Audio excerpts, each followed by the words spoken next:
Hello everyone, welcome to our channel IVLegal. In continuation to our Indian Evidence Act lecture series, in today's video we are going to talk about section 48 of Indian Evidence Act.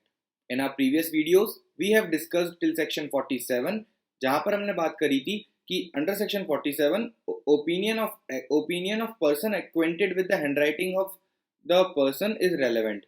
ठीक है, उसके पहले हमने discuss किया था कि opinion of expert is relevant. Opinion of expert, opinion of person acquainted with the handwriting, all those persons were relevant, उनके opinion. अब हम बात करेंगे 48 में क्या है कि opinion with respect to existence of any general right or custom. आपको इस सेक्शन में बस इतनी सी चीज ध्यान रखनी है कि any opinion with regards to existence of any general right or existence of any general custom is relevant.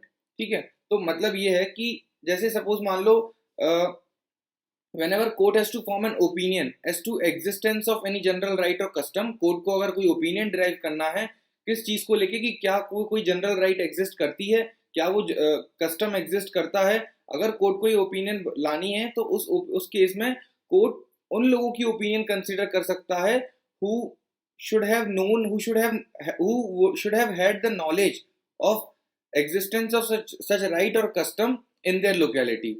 Basically जैसे विलेज में अगर कोई राइट प्रैक्टिस होती है या कोई कस्टम प्रैक्टिस होता है तो उस विलेज का जो हेडमैन है उसको इस चीज का नॉलेज होगा, तो यहाँ पर उस विलेज के हेडमैन का ओपिनियन रेलेवेंट माना जाएगा और कोर्ट उस विलेज के हेडमैन की ओपिनियन को कंसिडर करेगा in respect of forming an opinion as to existence of any custom और राइट इन दैट विलेज. अब यहाँ पर आपको समझने वाली बात यह है कि इस सेक्शन में वर्ड क्या यूज हुआ है कि एग्जिस्टेंस ऑफ जनरल कस्टम और राइट.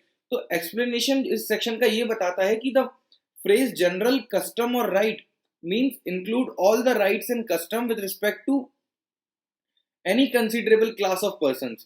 किसी एक स्पेसिफिक क्लास ऑफ पर्सन को उन्होंने इंक्लूड नहीं किया, किसी स्पेसिफिक राइट और जनरल किसी स्पेसिफिक राइट और स्पेसिफिक कस्टम को इंक्लूड नहीं किया. उन्होंने क्या बोला, कोर्ट को जब भी ओपिनियन ड्राइव करना हो with respect to existence of any general custom और right are then in that case the court can take the opinion of any person who should have had the knowledge of who has the knowledge of existence of such right or custom. तो यहाँ पर general word use हुआ है, so therefore it includes all the considerable class of person, उनकी सारी rights और customs in their locality. ठीक है, अब यहाँ पर बात खत्म हो जाती है इस सेक्शन की कि ठीक है हम उनकी ओपिनियन को रेलेवेंट मान लेंगे और उसको कंसिडर कर लेंगे.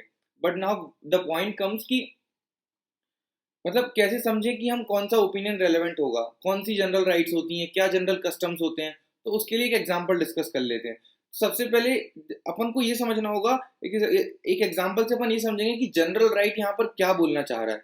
तो एक सेक्शन में एक एग्जांपल दिया हुआ है कि suppose villagers of that particular village, there was a right of the villagers of the particular village to use the water of a particular well. Then in that case this right of using the water of particular well is a general right, because यहाँ पर जो villagers हैं उस village के, वो हो गए class of person और इन class of person के पास right है to use the water from particular well.